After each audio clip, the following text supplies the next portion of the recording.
folks. Welcome to another episode of Film Study. This is Ken McCusick. Continuing our 2020 positional reviews with outside linebacker tonight. I'm joined by Michael Crawford, longtime friend of the show. Michael, how you doing? Doing well. Can't complain at all, Ken. Good to be back. Always good to be on, and look forward to having this conversation about the outside linebacker position. Always a pleasure. Your position certainly in turmoil for the Ravens right now with 5 of the 6 players. Overloaded position, frankly. They had too much talent, more than they knew what to do with in 2020. And 5 of those 6 players are UFAs entering this offseason. Yeah, and you mentioned that right before we hit record.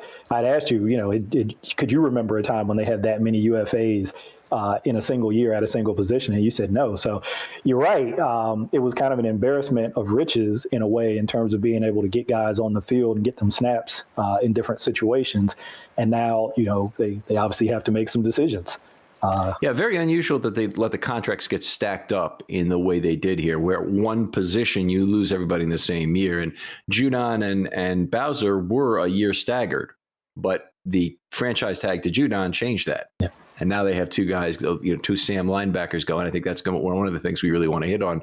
And then they have the 4 guys, 3 of them rush guys, another guy who's more of a hybrid guy that are a little harder maybe to differentiate and probably a little more likely, all of them, I would say, with maybe the exception of Ngakoue, to return to the Ravens.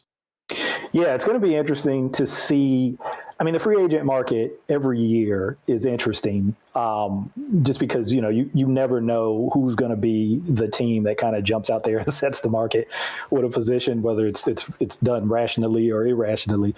But this year, with the added element of the cap sort of being, down a little bit from what it would have been projected to be pre-COVID.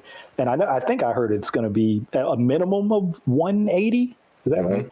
So it could be higher than that. So it sounds like it's going to be a little higher than even what people thought it was going to be because of the pandemic effect, but still not where it would have been. So I'm very interested to see what that does, if at all, to the market.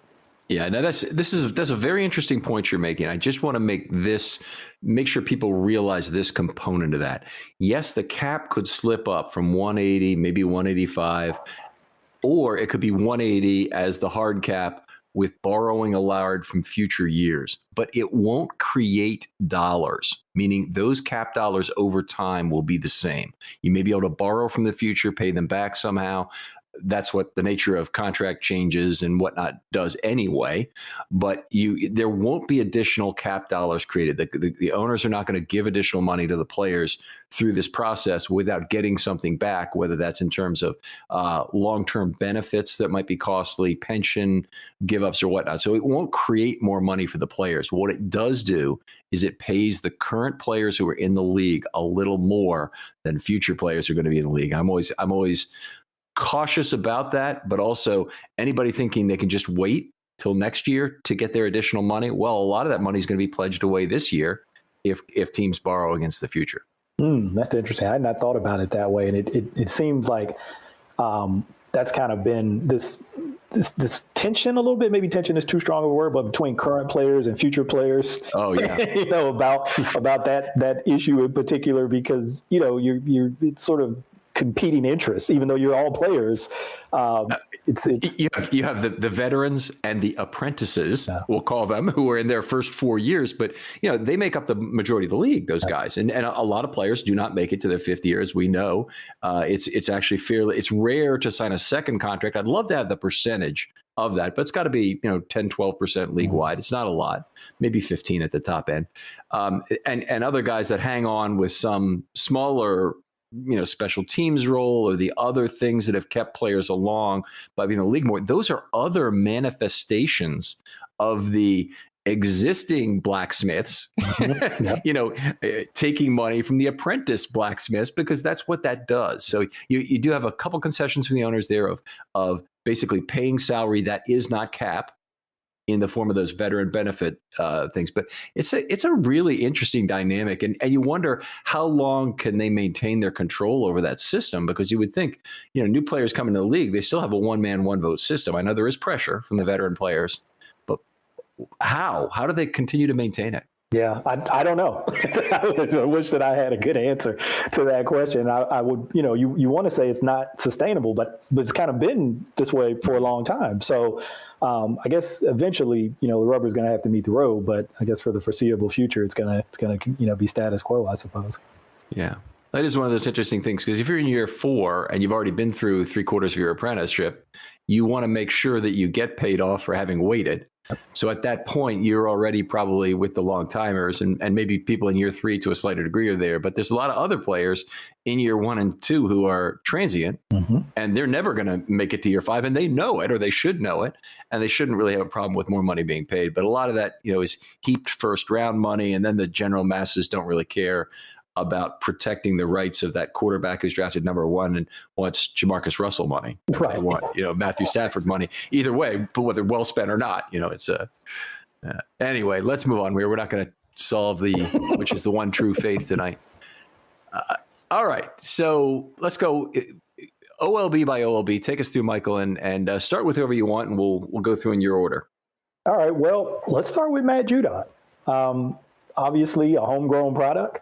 5th round draft pick, I think I've got that right, has developed into an every down player for them at that position, right? A guy who really is multifaceted. And this comes up, I think, it came up last year, and I know it'll come up again this year, is kind of this dichotomy with him at that position where you're looking at guys who are more pass rush oriented, who aren't asked to drop into coverage maybe as much as he is, and then his value and how it corresponds to that. There's always that debate about, well, wait a minute, why are we going to pay him as much as these other guys at the top end of kind of that outside linebacker pass rush DM market when he doesn't have the same pass rush productivity of those guys?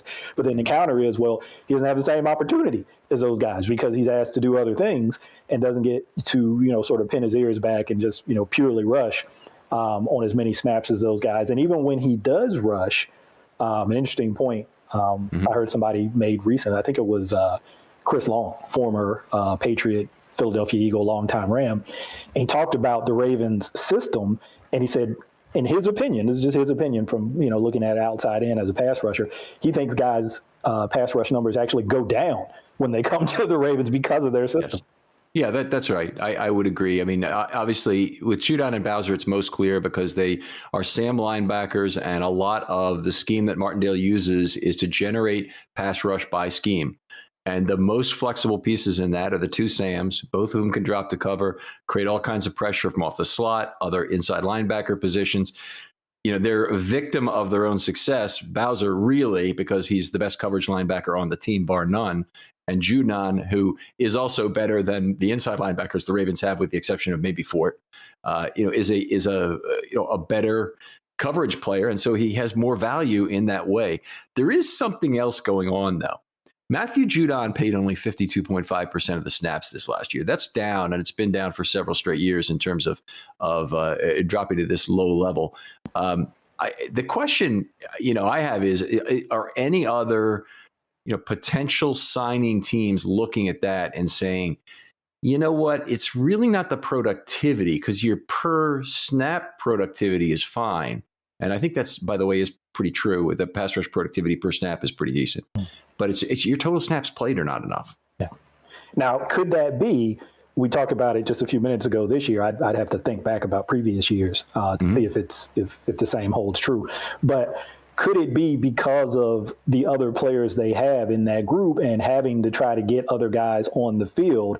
I kind of don't think it's that, because look, if he is your best player, or more, most consistent, maybe that's a better adjective, better descriptor to use, then even if you've got these other guys in the position who you want to get snaps, you're not going to take your most consistent player off the field just to give somebody else snaps. So I think about that, though. I wonder if he was in another situation that maybe didn't have as many players in that group, would he get more snaps just by virtue of, hey, we don't have as many guys to put out there? Well, let me phrase it more as a question to you, because it seems a little similar to Wink's approach with the D-line, right? He likes to rotate guys. So do you think, could it be that? Could that just be the nature of their defensive coordinator, that he wants to rotate guys at positions where he can rotate them? Obviously, you're not doing that at corner or safety or anything like that, but Right. D-line and outside linebacker, is that maybe just his philosophical approach? He wants to rotate guys. I mean, I would agree it's a good philosophical approach, period, and it is the Martindale approach. So what I wanted to do is come up quickly with the number of total snaps by outside linebackers per play, because that will answer some of the question. Because, of course, we know the Ravens play a lot of the race car package where they've got additional guys on the field. And if I look at that, the main 6 guys played 231.6% of snaps. So they're using 2.32 outside linebackers per play on average. Yeah. Okay, so they you always pretty much play 2, and sometimes you play 3, sometimes you play 4 when you're in race car to do that. It kind of makes sense. The number seems about right to me. They do have to split those up, and amazingly, everybody, all 6 guys, are between 25.7% and 52.5% for the whole year. We got the starting Sams, the 2 Sams that really play that position almost 100% of the snaps, have 102.6% of the snaps between them. That's not surprising to me, because those guys have to be on the field on a lot of third downs together. And then one of them should really be on the field all the time, although that's not always the case. They do sometimes go with other positions. They have more choices at the rush position, but some of it is a function of having a lot of good bodies, but some of it's also a function, I'm afraid, of Judon is now recognized to be not the run defender of some of the other guys in the group. Yeah, I think that's fair. And if we are looking and thinking about that, then yeah, I agree with your point there that other teams probably are as well. It's a bad thing. I mean, I don't know what Judon's percentage chance to return is, but this is something I kind of want to go through on a player by player basis, and we can do it all at the end if you want. But my fear is that a team like New England or the New York Jets would be the big 2, because the Jets certainly know the Ravens personnel, and New England certainly values these outside linebackers who can either rush or cover, and they create a lot of their pass rush by scheme as well.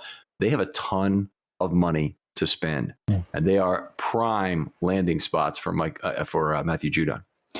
Yeah, I mean, I don't mind doing it as we go through each player if you want, or we can even recap it at the end. But he definitely is one of the guys who I probably don't have the number in mind, but he'd be on the lower end in terms of expected percentage to return for me, just because of what I think he can get on the open market. And you can never begrudge a player for wanting to try to maximize that. I've got my number written down at the bottom of this page. I'll write yours down too if we want to go, Michael. Okay. So to put it in a number, I'll say 20-30%, maybe somewhere in there. Which of those? Oh, let's go. I'll do it this way, because I think out of the group, I want to say that he's probably the guy that I think might be the least expected to. It's between him and Ngakoue. I'll go 30. I'll go 30. Okay, I went 15. I think there's too much of a chance of one of those other teams getting him. And if I had to bet on the plurality, I'd say New England and the New York Jets. One of those 2 gets him is more than probably the total of all other teams. So I would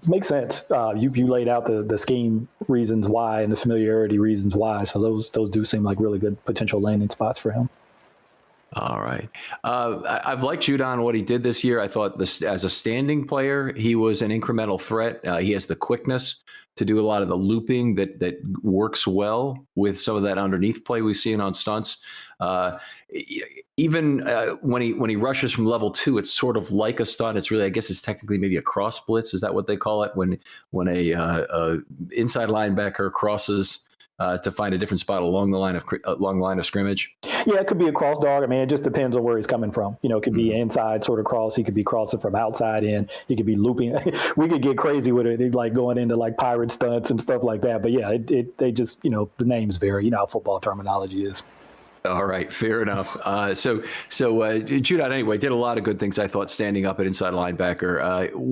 He'll kind of be branded in some ways as a guy who never reached his full sack potential with the Ravens. And maybe that's true because they really didn't use him as the kind of dominant edge rusher. He was the closest thing they had to one, certainly coming into this year, and wasn't really the way he is used. They really still had to scheme him opportunities to get some of his sacks. And he still... It comes with the reputation as being a guy who gets a lot more cleanup pressure than, first there pressure. Yeah, and I think sometimes people look at a guy like Zadarius Smith, right? They look at kind of what his numbers were when he was here, and then they see him in Green Bay, and they're like, "Oh my gosh, look at what happened there." But I think we've kind of been touching on this is that when you play in the Ravens scheme, you're probably going to have fewer just pure one-on-one opportunities to pass rush. You're probably going to be part of some kind of rush game. Like we said, there's tons of different ways to describe them, but you're probably going to be involved in some kind of pressure package. And even when you do get those one-on-one rush opportunities, now this is true for all defenses. I'm not trying to say this is anything unique to the Ravens. You have rush responsibilities, right? You have a rush lane, and there's rush lane integrity and that kind of thing. But we see on other teams, guys who are really talented pass rushers, they may have those same responsibilities, but they kind of just will freelance at times and do their own thing, and the other players around them kind of have to make them right. And the defensive coordinators will kind of allow for some of that because the guys, look, if you're getting home and it's effective, it put up with a lot. Yeah, it potentially compromises the integrity of my defense. But if you make the play, it's kind of hard to argue with that. Whereas here, I mean, I had this conversation with somebody yesterday. We were talking about this exact point, and his point was, his opinion was, look, there's been 3 guys who've been allowed that freedom: Ray, Ed, and Terrell Suggs. And he said, that's it. Everybody else, you got to do what you're asked. If you step outside of that, they might tolerate it for a little while, but probably not for long. And I think Ray and Ed, I think they really had the right to write their own playbook on the field as it was going on. And I would agree with that comment.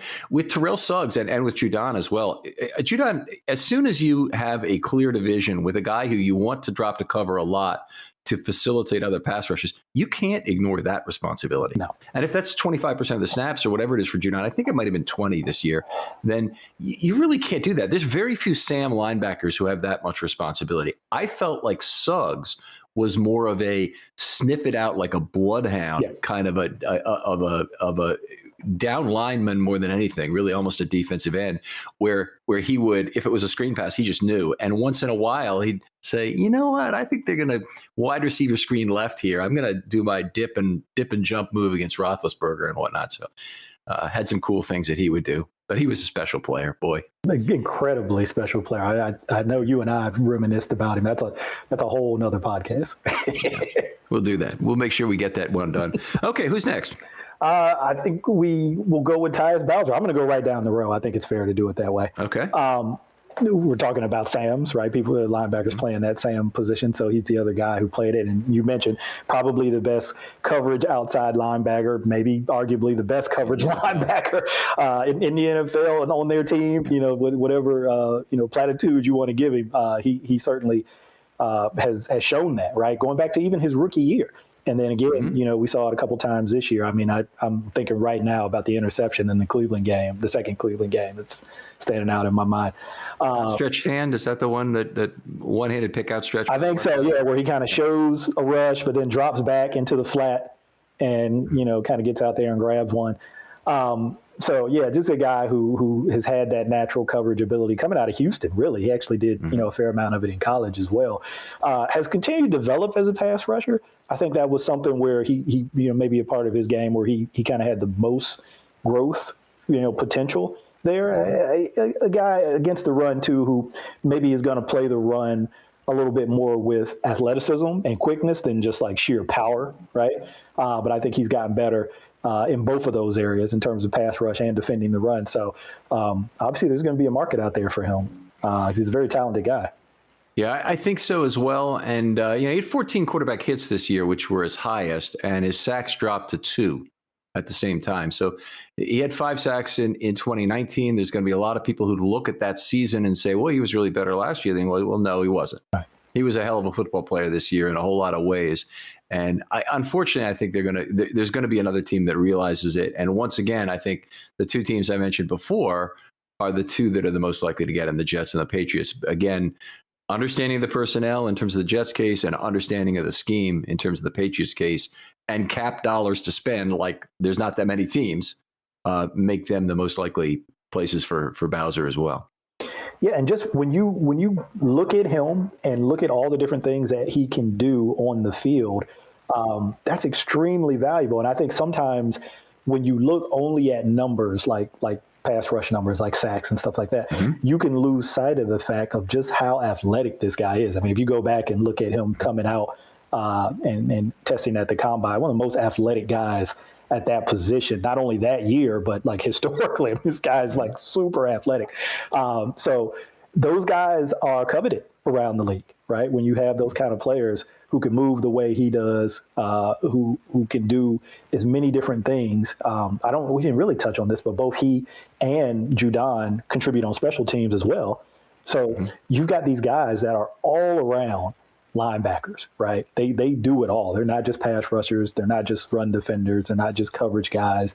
They literally do it all. And it's going to be hard for the Ravens. I mean, with their cap situations, it's going to be extremely difficult to compete with the offers that I would expect them to receive. Part of me is kind of hoping that not every team understands completely what these guys are. I think in Judon's case, they will, because he's been nationally thought of now, maybe by some teams in a disappointing sense, by others maybe there's value. But I think both will be a little bit disappointed with the money on the market, because I think the Patriots, for example, much too clever to pay a lot of money. The Jets have paid a lot of money for some players, and maybe the Jets have to overpay just because of how crappy their situation is. But they're building something there. They've got a nice, good pick in this draft. They're going to get the quarterback they want, I think. So, we mentioned the Jets and the Patriots as places where Bowser might go. And in the case of Judon, I think that the teams are the same. The numbers may be different, but I think both of them are going to be a little bit disappointed with the dollars available in the market. And I've said that I think 1-year deals are going to be depressed significantly this year. Does matter where the cap ends up. But I was estimating when the cap was at 175 that Bowser was probably going to see, that Judon was going to probably see a 1-year deal for $9 million. Or a multi-year deal that'd be in the $11 million range. And he's a hell of a talented player to have to settle for that, but that's just the market conditions as they now stand.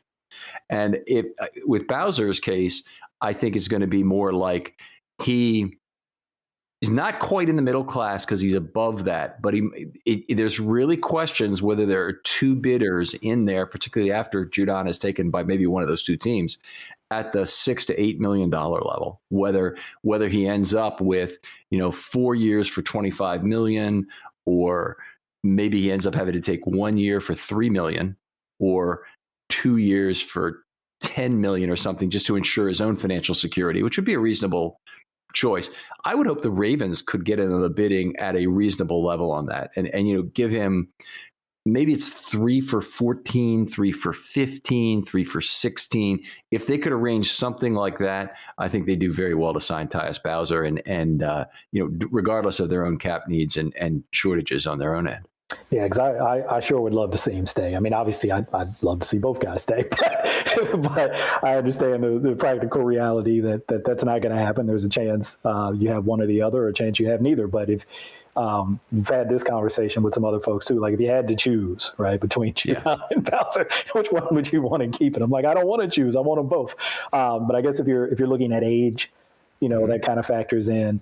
Dollars. Yeah, dollars, like you just laid out. So you probably lean towards Bowser a little bit. The other thing I think about is, and we'll just have to wait and see how it factors in, there's a pretty good crop of edge rushers, sort of outside linebacker, edge, DN types in this year's draft. And pretty deep, too. Not just like top heavy, but I think throughout, going pretty deep, probably into the 4th, 5th, maybe even 6th round, you're going to be able to find some good prospects. So I wonder how that'll factor into with some teams and how they approach this particular position. I mean, if you see a guy out there who you're interested in, you're going to make an offer. I'm not saying you ignore them, but I wonder how that factors in. Well, it could mean, obviously teams never want to imperil their compensatory picks. And maybe a player like Bowser isn't a guy you imperil a compensatory pick for, because if you have to pay a lot of money and effectively you also have to give up a high comp pick. That's an additional cost to a contract for Bowser or a contract for Judon, whichever it might be. Now, if you're a net signer, you don't really care about that. So if you're the Patriots and you're going to sign 8 free agents this year because you got so much money, but you're not going to lose anywhere near that number or that quality, obviously. So you're not really concerned about the comp formula in that way. Then, unfortunately, that works against the Ravens. Right. But if for other teams, the concern over losing more free agents than you gain is a big issue. And it may be that some players are released and you go over those, and maybe like a player like Bowser, who is coming off a team, is not going to be released, will be one of these guys who actually he's just in free agency, that teams wait until after the draft and after the compensatory period to sign. Yeah, that could happen. We see that every year, where there's some guy that's typically, ironically, we're having this conversation. That's typically where the Ravens like to shop. Absolutely. That's the bargain bin. Yeah, they love it. They love shopping there. This is kind of funny. But yeah, I hope that they're able to keep one of those two guys. I would really love to see it because you've already laid out the scheme importance of having two good Sam linebackers. So you certainly wouldn't want to have to start from scratch, ideally, trying to fill that role. Give me your number on Bowser. I've got mine written down. Let's see. So I already said I thought Judon was the lowest. I probably have Ngakoue the second lowest. They're going to be bunched pretty close together. I'll put Bowser at 40%.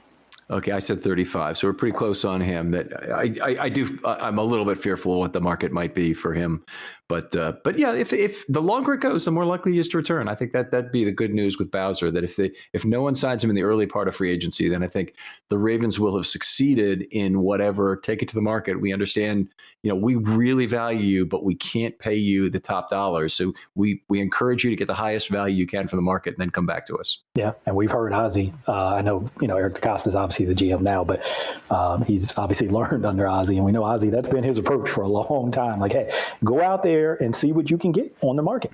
And if you find something better out there, hey, we wish you well. But if you don't, come back and let's have a conversation. And we'll see what we can do. It's funny you said the longer it goes on, maybe the better chance for the Ravens. It reminds me of that, and I was thinking about a former life of mine, like a not guilty jury verdict. The longer they're out deliberating, the better it is that you probably get a not guilty. They come back quick. It's usually not a good sign if you're on the defense side. You were a defense attorney at one time, just as a slight aside. Yeah. In a former life, I don't talk about it much because public defender. You working at a no, it was a private firm in Baltimore City. Good for you, man. Good for you. Michael is an extraordinary history buff, and one of the things about his Twitter handle that people don't know is Abubakari. Abubakari is the name of the West African Malian. Is that correct? Yep, he was Malian. Yep. Okay, so he actually may have traveled from West Africa to Brazil in what year approximately? Is the legend? Man, we were somewhere in the 1600, somewhere in there. Okay, so it would have been coincident with European exploration then, not before? Because I thought it was before. I think it's, well, again, we're talking about things that are really hard to document, but the way it's described is it was before. So it could have been even earlier. It could have been late 14s. We could have been talking somewhere in there. But yeah, that's the origin of the Twitter handle, and it's kind of an interesting thing. I don't know if I've teased you enough about this particular thing properly, Mike, because we're good friends, and I'm sure it should have come up by now. But you being a contract lawyer, and the nature of the Abubakari claim being one that is of unwritten, undocumented nature. Mm-hmm. Okay, but it's an oral tradition in West Africa, right? Right. And so it's well known there, and less well known in the rest of the world. But it's interesting that you, as a contract lawyer, would not highly value the written record over the. But anyway, I've always found that kind of a strange dichotomy. But fascinating guy, this Michael Crawford. All kinds of historical stuff he can give you when you hit him up on Twitter if you want to learn more about that. Yeah, I'm always down to engage in that kind of thing. Not a lot of great history conversation on my timeline. Probably a lot because of me. I probably should put more of it out there. But yeah, if people want to do that, I'm definitely here for it. All right. So let's go on. Who do you want to talk about next? So let's go to Yannick Ngakoue next. So, trade it to the team. Obviously, we know that. Do you remember when? I actually forget when the week that he actually came to I think first Pittsburgh game was his first, but I can confirm that while you make your comments about him, and I'll. Yeah, I couldn't remember exactly when it was, but I knew it was somewhat earlier in the year. But he was the guy when he came here, right? The pass rusher. I mean, maybe only wide receiver is the other position that kind of gets people in sort of polarizing debates about the Ravens. But a pass rusher, a guy who could win individually, one-on-one pass rushes, that edge rusher kind of burning off the corner, turning the edge. That's the guy that people wanted. And so you get this guy who's got this history from, the Saxonville days, down there with the Jags with Calais Campbell, and that defense had, that really, really good run that one year. And I think he gets here, that this is not me, but I think this is what I've heard from other people in the fan base, and plays, and there's probably a perception that it was kind of underwhelming to a lot of people, right? That they had higher expectation, probably in terms of just raw sack numbers, right? And they felt like they probably didn't get that from him. But I think when I watch him, and I know I probably mentioned this to you, one of the first things that stood out to me was just from a game planning perspective, the attention that he received from opposing teams, whether that be with a chip blocker, whether that be a tight end or a running back, or whether that be just body presence, where that extra person didn't necessarily block him. That wasn't the intent. They weren't actually going to make contact with him, but just having somebody aligned to his side of the field, whether it be a tight end or you motion a wide receiver in tight, so that it gives him another obstacle. No matter how brief that is, right? That person's going to get out into a route and release inside or outside of it. But body presence, I think sometimes people don't. It's kind of an underrated thing. They think, no, you got to actually make contact with that guy to have an effect. No, sometimes just body presence is enough to have an effect. You get him to move up. You may have done exactly what you need. And I couldn't agree more. And I think the way in which he impacted the pass rush were multiple. He did only get 3 sacks. Didn't even have a lot of quarterback hits, I don't believe, although I'm not looking at that number right in front of me. But, an underwhelming number for that.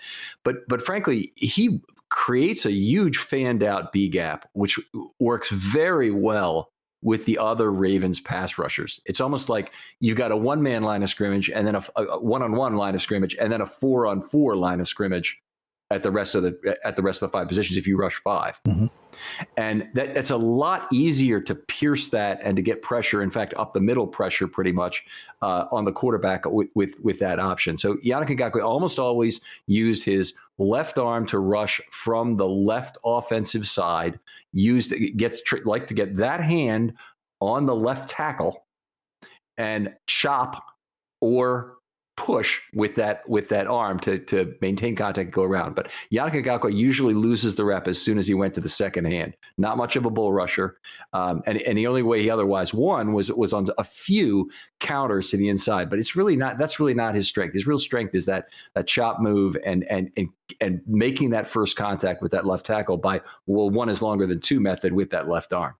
Yeah, you described it. That cross chop, that is his fastball, right? That's the pitch that you're going to see the most out of him when he needs, when it's a got to have it, pass rush situation, or really in a lot of other pass rush situations. That's the pitch that he's going to throw. He does have some counters, like you mentioned, off of it, but that's the one that he loves. I was surprised that it wasn't as effective his time, with the Ravens as I've seen it in previous years. Like, I mean, that thing had been devastating a lot of times in previous years. Now, obviously, the offensive linemen, they study too, right? They're looking at who they're going against and kind of when he likes to use that move and how he likes to do it. I mean, I noticed the left tackle for the Steelers, Alejandro Villanueva. You could almost see it every time Ngakoue would go to that move. Villanueva would fire his outside arm right as Ngakoue's third step was coming up the field. He knew that he was going to try to trigger that move on his third step. So he would just make that first contact right then. Like, obviously, making first contact gives you an advantage in a lot of ways, sure, but can you time it? When do I make that first contact? And he had it for a lot of those rushes. So that's just as an aside, that's kind of a cat and mouse game within the game. And somebody who scores O-line, you see it. Watching rushers in one-on-one battles, how they unfold throughout the game, right? I know you're a big baseball fan, you and Josh, and to me, I'm not as big, but it reminds me of kind of the relationship between pitchers and batters, right? You come out with a plan, you're throwing certain pitches early, you're kind of probing, exploring, and then you kind of see how they react. And I think you see the same thing with pass rushers and blockers. You're kind of probing, let me throw this move, let me see how he counters. Set them up. Yeah, set them up. And then, sometime in the fourth quarter, all right, hey, now let's lay them on the table. Let's see what we got. We've been building to this the whole game, and let's see what we got. I think he's really good at that. I mean, I think he has a plan, and he kind of works it throughout the game. And I don't think that this is a stat for sure, but if there was a stat for close calls in terms of pass rush, a guy who's like almost there, how many times can you visualize him reaching around the quarterback, right? Quarterback's got the ball up. You're like, oh, he almost had it. And he just wasn't able to kind of finish it. So to your earlier point, the quarterback can feel that. He doesn't have to even touch the uniform. If he's making a wavy move like this and it's out of the quarterback's field of vision over there, I can't say I know exactly what all successful quarterbacks do in terms of their vision of the field, but I think of it as if you want to read the field in a broader way, like a half or a third of the field at the time, you're better off using an easy eye puzzle approach where you're looking through the field and you broaden your field of vision rather than doing what they tell you to do as a driver's ed, which is look here, move your point of vision around a lot. I think you're better off kind of, you can see what I'm doing with my eyes here, but kind of broadening your field of vision by looking through the field instead of at a particular receiver. Yeah, sometimes you'll hear a quarterback coach call that like soften your gaze, right? That's the phrase. That's the phrase that they like to use sometimes. But it's kind of vague when you hear it. Like, what does that really mean? But what you describe is really kind of what that means, right? You're trying to get a broader picture, right? As opposed to these narrow, almost snapshots where you have to move your head. Obviously they are, sort of doing that, but the broader, sort of field of view you have, then, you don't have to do as much of that sort of individual herky-jerky kind of, move your head kind of motion. But yeah, I think you're right. I think you can definitely feel that. You can definitely sense that. You already have a clock in your head in terms of the time, but then now you've got this thing sort of flashing out of your periphery and you're like, oh, I got to move. I got to avoid this. Yeah, it's a mass. I mean, it's not just Ngakoue; it's your left tackle also bearing down on the back pylon of that pocket. And is he going to be too close? Is he not? And I'm not really looking that way, so now I got to judge it because I knew a second ago that was looking like there might be a car crash here, but maybe I better step off a little further into the shoulder. Absolutely. Absolutely. You better find some space in there somewhere. And to your point, with Ngakoue creating that wider B gap, now you can do other things. It can be an individual rusher coming into that gap. It could be a player looping into that gap. So now he's not only, one, affecting the quarterback and making the quarterback feel his pressure. So the quarterback wants to move, but now what are you moving into? Right? So one of the best things to do with that wide open B gap, and probably the most direct thing, is to blitz a slot corner on that side.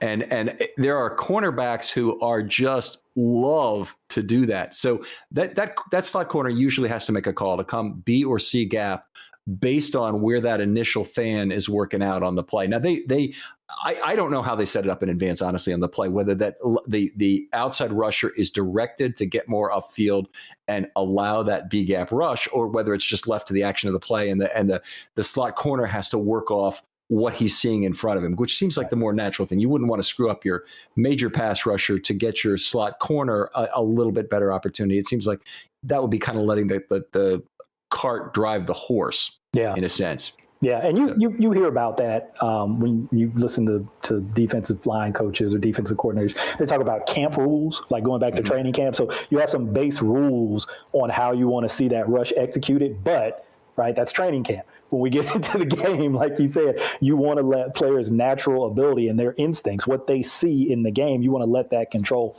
And Dean Pease used to talk about that, where he would show rushes. I remember seeing a clinic. They did like a hardball clinic at Michigan a few years ago. And he did a talk. Dean Pease did a talk there, and he's showing some clips of pass rushes that looked like stunts or twists. And he said, now people think I called that. So I didn't. I just allowed the players to read that out and make the decision on the field, who's going out, who's going in, right? And kind of work off of each other. So I think you're probably 100% right about that. It's probably more of the player sort of working that out in game, right, in practice too. I mean, obviously it's probably something they talk about and work through, but yeah, I think you'd limit some opportunities if you really kind of had like super concrete rules, like, hey, you can only do it this way. Right. It kind of puts a limit on the counter moves within the play, particularly for Ngakoue. If he wanted to use a spin move, now he can't all of a sudden because he's got to be cognizant of that B gap and leaving that open, for example. Okay, so Yannick, your percentage. I got to think about this for a minute. Yeah, because now I know I've been saying that I had Judon as my lowest guy, and I think he might be. I think Yannick might be my. But I'm going to stick to it. I'm going to stick to what I said, and so I'll put Yannick in between Judon and Bowser. I think I said Judon was at 30. Man, I wish I would have put Judon at 20 now, because I probably would have put Yannick at 30. Can I do that? You change whatever you like. Okay, let's put Judon at 20, and I'll put Yannick at 30. Okay, I'm putting Yannick at 20. I don't think there's a particularly high chance. I think he is one of the few Ravens at age 25 that is going to draw a very big number on the market, and I'm not sure from where, but I just think he makes so much more sense than a lot of the other players out there who've had trouble getting money in recent years. So let's say you're faced with J.J. Watt or Yannick Ngakoue. I would think that Ngakoue is going to be your better bet in terms of AAV. And that's the kind of player that he may be competing with. Last year, the one I couldn't believe ended up having to settle for what he did was Jadeveon Clowney, ending up with getting $12 million, I think, for 1 year. Somewhere around there, yeah. Yeah, now he's going to get less, obviously. Yeah, so, we'll see where he ends up for multiple years. All right, let's move on. Who do you got? Let's go Pernell McPhee. All right, one of my favorites. One of our favorites, long time Raven, right? In two iterations, right? The first time around, then went to Chicago and then came back. Probably the best run defending, guy, outside linebacker. Obviously, he lines up inside, sometimes as well. So he has that flexibility. Still a good pass rusher, though. I mean, I'm not taking that away from him, but does it in a different way than a guy that we talked about, like Ngakoue, right? Just a minute ago. Pernell, it's more about power and violence. He's going to strike guys. He's going to. I mean, they teach all guys this. I don't want to make it sound like I'm espousing anything that's outside the rules of the game. But you hear D-line coaches say, look, when you're working a move to get off a block as a pass rusher, whether it's a rip move or a chop move, you're trying to break bone. Right, that's the goal. That's the violence in terms of mentality that and you see that with Pernell. And when he strikes guys, I mean, there is a violence there behind it. So just a guy who I think all Ravens fans, you can see his approach to the game on the field in his play. You don't have to hear him talk about it. You can watch him play, and this is a guy who is out there giving you everything he's got on every play. Doesn't care about his body. I mean, you think about some of the rush games they run with him where he's the guy setting the pick. I mean, he will absolutely collision a guy, and he doesn't care, kind of what that does to his body. So you can probably tell by my voice he's a guy I really like. I'd love to see him come back. I know, age is a factor, but I just really love the way the guy plays. I couldn't love him more either. It broke my heart when they had to lose him the first time, but there was really no way with Flacco's contract and some of the other guys they had to sign that they were going to be able to keep him when he went to the Bears. And they lost McPhee for some good years for McPhee, but he wasn't good for all of those years. And it really was a question when the Ravens brought him back. He was 40% to make the team, I would say, going into 2019. And then, of course, not only did he play, but immediately they're relying on him for much more than the 15 snaps a game I was expecting. Mm-hmm. This year, 42.4% of snaps for an entire season out of Pernell McPhee. I mean, who could have believed that? No. He played, let's get this right here. And these are scored snaps that don't include his penalties. So there's more than this. Neal's spikes are out of there as well. 448 is what I have him for the year. So if you look at that in terms of a per game, that's 28 snaps per game out of Pernell McPhee. That's just unreal to me that they were able to get that out of him. Yeah, because I think I only mentioned his time in Chicago. Right before he came to the Ravens, he was with the Washington team. Mm-hmm. And I think they had him around like 10 to 15. Maybe there might have been a high of like 18, 19 in there somewhere. But that's what I really was expecting when he came here. But like you said, that first year, he's much higher than that. A little bit, down closer to that number this year, but still higher than what I would have still thought, especially with the guys they had at that position. But he's just one of those guys. He's so good. You want him on the field. And it's the he's so good that really concerns me over the Ravens losing him. I do think they'll maintain Purnell. I think they'll bring him back. But the problem they have is they can't decide whether they need him more as a run defender or pass rusher because he's so good at both things. And he drives a lot of that pass rush. In 2014, Doomerville and Suggs should have each bought him a car for what he did for them during that year in terms of driving that pass rush. I mean, he was a monster on the inside in terms of commanding and often defeating double teams. And he really allowed a lot of one-on-one edge matchups for both Suggs and Doomerville that they did very well on in terms of their sack numbers. He's an extraordinary player. And the game against Tennessee that he played against the run, well, in every way, but is the game in particular against the run I'm thinking of because it's the game they stopped Henry as bad as they did. Just one of the most dominant games the Ravens have seen from anyone not named Terrell Suggs on the edge. Absolutely. I mean, it was a thing of beauty. It's one of those games where, you think about veteran players and you kind of wonder, do they still have, enough left in the tank? And then you hear them talk about just wanting another opportunity to get in the playoffs and chase the Super Bowl. And, when they don't get there or they leave early, you kind of don't get to see it. But then you get to see that kind of game where he's like, all right, here it is, right? We're in the hunt. And they lay it all out. Like you see all of it on display. And you're like, these are the games that you want these guys on the roster for. This is why, even as they age a little bit, even as maybe, they lose a step here or there, they show up in those games. And boy, did he show up in that one. Yeah, they really played well in both of those games, but McPhee in particular, just outstanding in both of the playoff games. Had a bigger role in that Tennessee game, but what a player. Anyway, I've got McPhee, obviously a big part of the race car package, big part of anytime they put 4 outside linebackers on the field, and I have a 75% chance to return to the Ravens. What would you say? I was going to say 70. Okay. I think it's pretty high. We've been talking about it throughout. You never really know for sure what the market's going to be. But I think at where he's at in his career, and when you hear him talk about the Ravens and he's a Raven, I think he probably wants to finish here if he can. There can be other things that come into that that we're not aware of as fans. But I think he probably wants to finish here and having his – you get the best of both worlds with him. You get a guy who's still performing at a pretty high level, but you also get that veteran presence in that room if you happen to have a lot of young guys in that outside linebacker group, a guy who knows how to work, who knows how to be a professional, and who understands, what it's about. You'd love to have that in all of your rooms, all your individual position rooms, particularly when you have younger guys in there. Yeah, we've talked about that a little bit in terms of McPhee teaching his way of violent hands to a player like Ferguson, which would be the natural one. Or maybe even it's Matabike, who really seems to have the violent hands already. Teach him how to take it to the next level with the little tricks he can do additionally.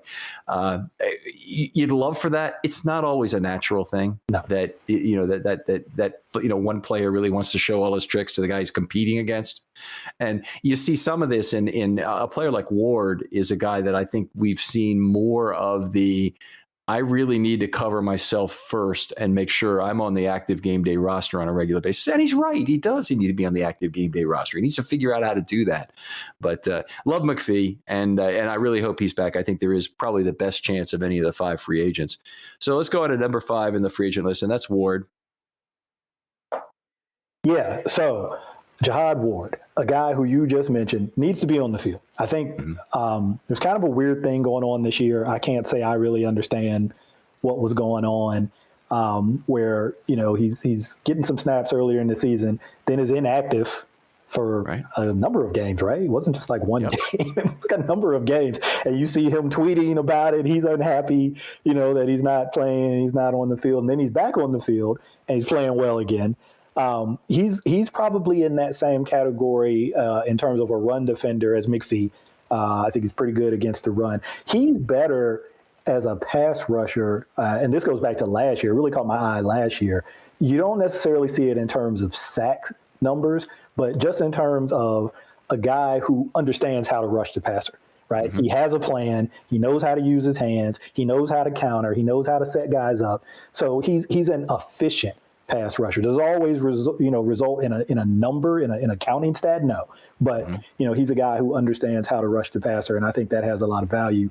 But yeah, it was kind of weird what happened there, and you might have some more insight than I do just on kind of the I don't really think it's all that complicated. I mean, they had a 6 to make 5 situation in terms of their outside linebackers. So they had 6 on the field, all healthy, which, boy, when does that ever happen at any position? And they had 5 guys who they could put on an active game day roster and reasonably apportion the snaps to.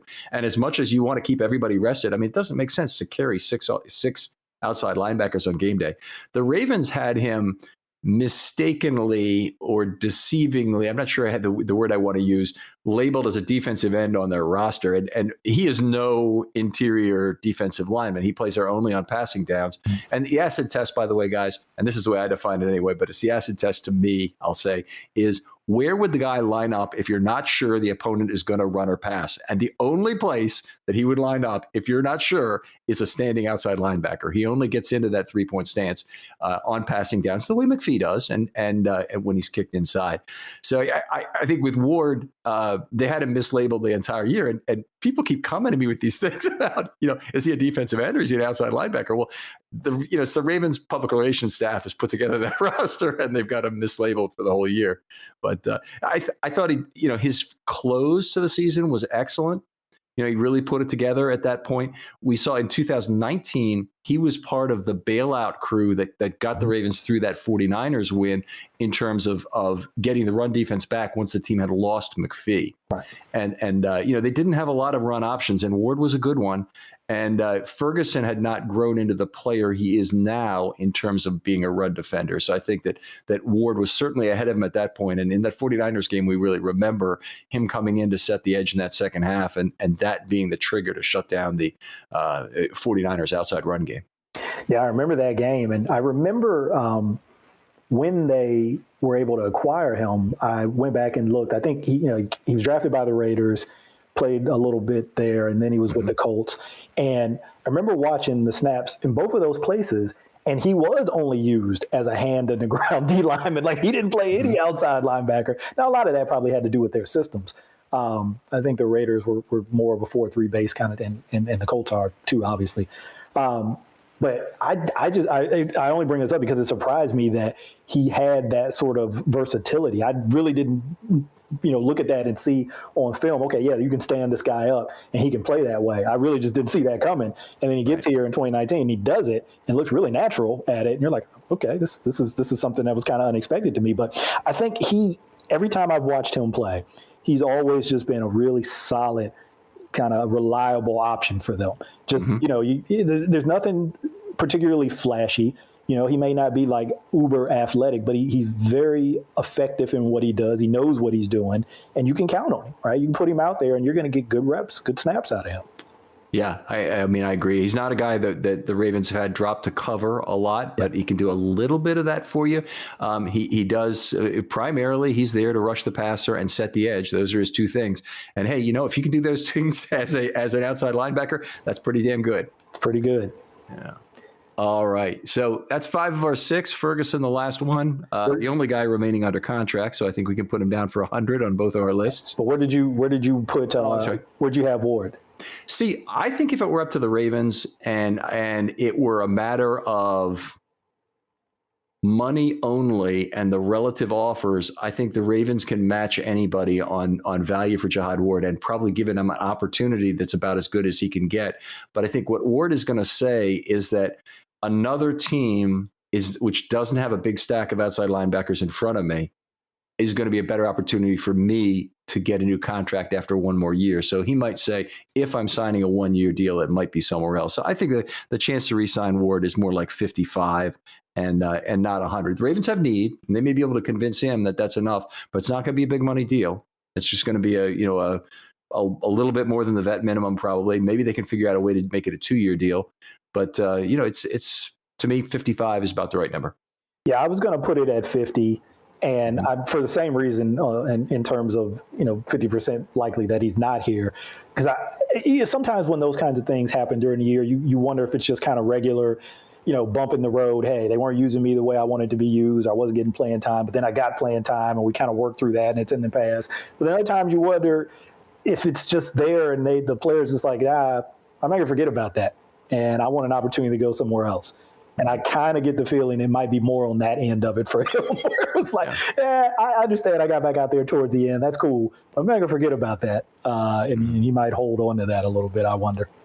Right. I mean, if the Ravens only have 5 outside linebackers, it won't be a problem for him. He'll get more playing time. But if the Ravens have 6 again, which it does not, I mean, here's the total here for us. I've got 3.0 total outside linebackers returning by my sum of the percentages. You've got 3.1.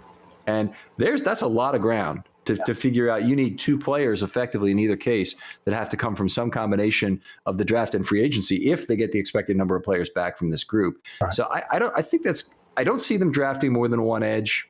Maybe they do it both by the draft, but I think it's unlikely since the team has so many needs really in the draft. At least that's the way I see it. And in terms of free agency, I think they're going to be hunting through the bargain bin. I think a lot of the potential free agents they would get are their own.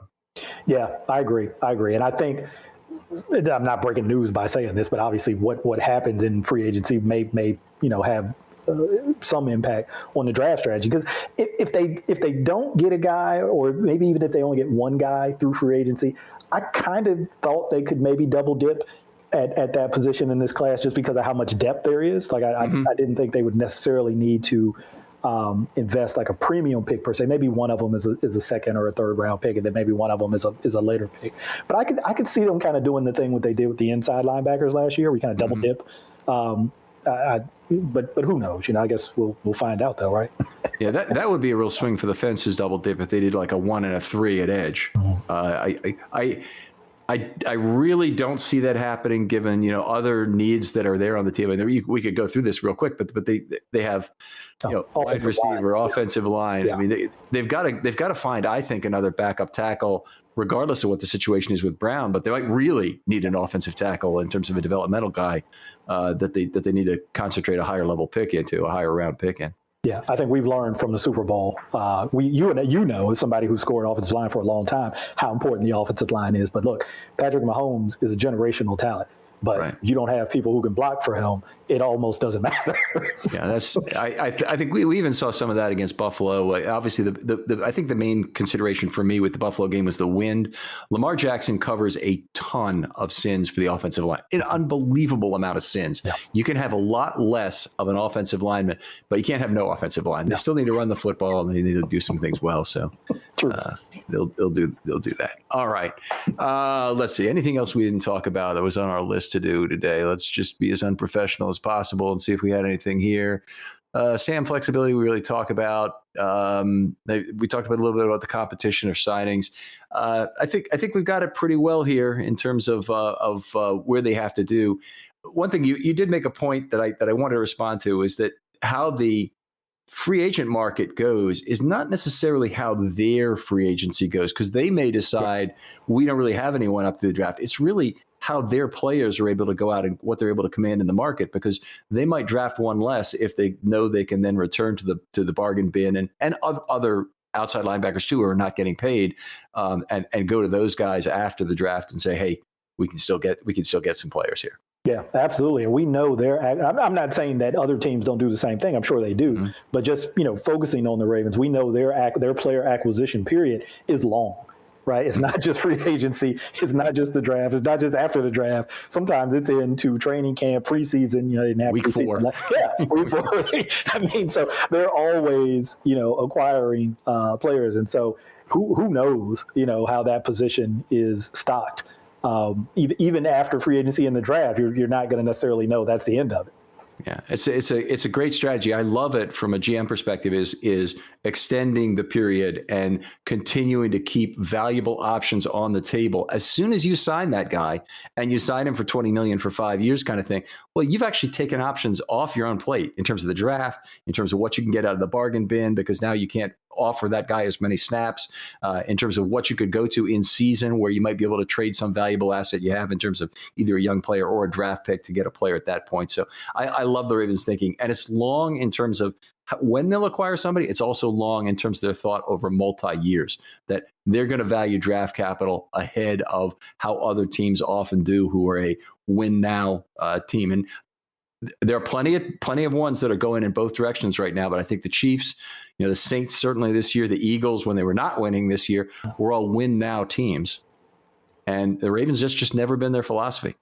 Yeah, and I mean, look, it's it's in the eye of the beholder. I know that's kind of discussion that's out there in Twitter and a bunch of other places, but it's hard to argue with the Ravens' longevity, right? Mm-hmm. In terms of having, playoff appearances and being able to compete for a Super Bowl. And people sometimes will harp on that. So, playoff appearance is not enough just to have play. Well, you got to get to the playoffs to have an opportunity to compete for the Super Bowl. So, I'm sure nobody in that building is satisfied with a playoff appearance. But you know how it goes, right? You got to win your division, right? The goals anyway. You got to win your division. You got to get to the playoffs, and you've got an opportunity. And they've put themselves in that position to compete for those things year in and year out.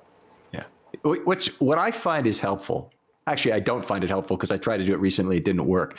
Is turn that question around on the guy who's asking it. Basically, if you say, we got to win now, we got a quarterback in his fourth year, blah, blah, blah, blah, the sky's falling if they don't win in the next 2 years. Ask that person this. If the Ravens do not win Super Bowl 55 or 56, is any move they made a failure?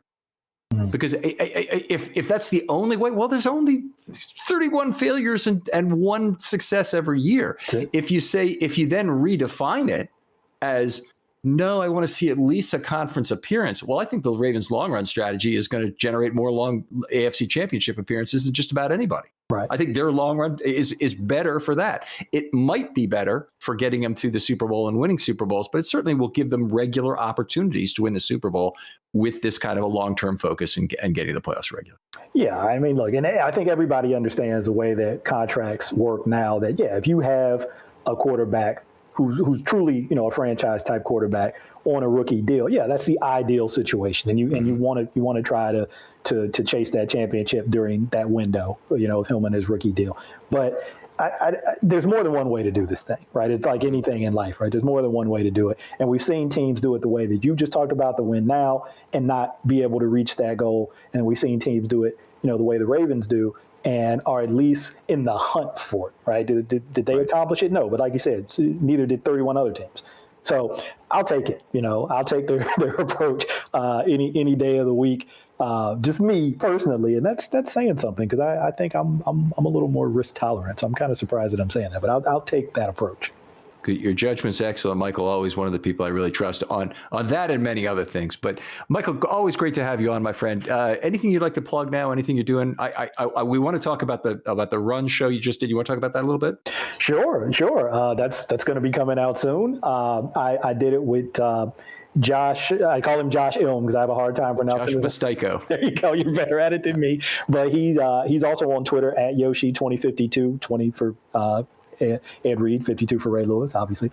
And we kind of collaborated on a project this last year. I chart the Ravens run game, every play, every game.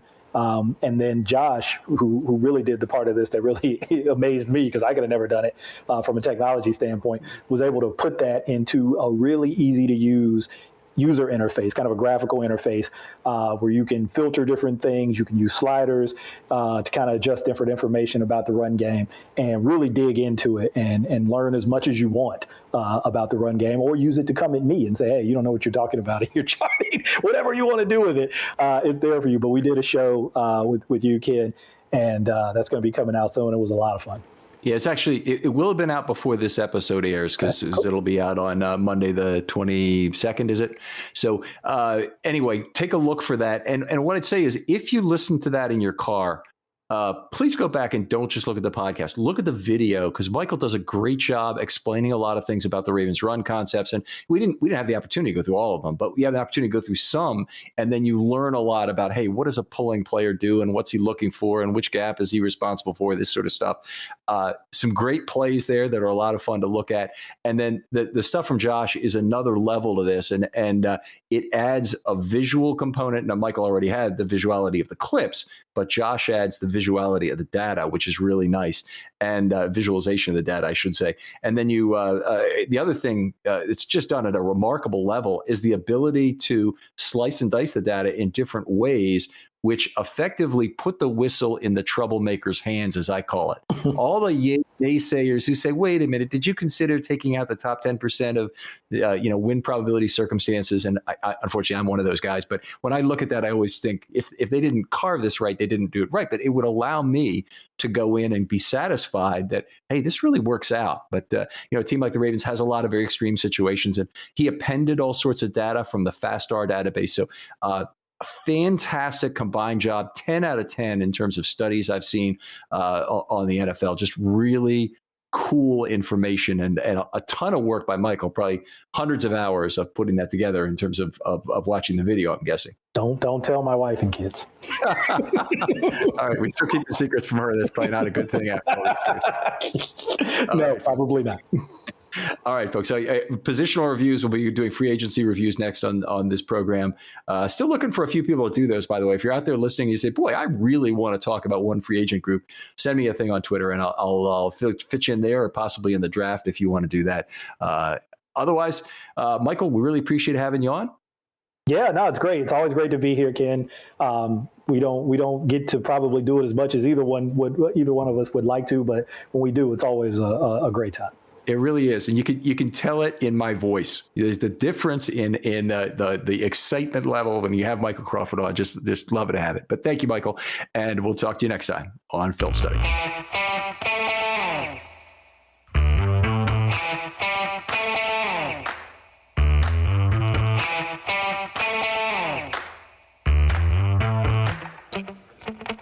What you doing? Designing my new 2021 Nissan Kicks online in the Kicks Color Studio. I give each a special name. This one's electric blue, orange, red, white. I call it the gumball machine. You think it's me? I feel like you're more of a red velvet guy. Limitless possibilities. With over 100 million available color combinations and Bose Personal Plus system in the boldly new 2021 Nissan Kicks. Bose is the registered trademark of the Bose Corporation. Color combinations include interior and exterior colors. Customization is an available feature subject to availability at participating Nissan dealers. See dealer for details.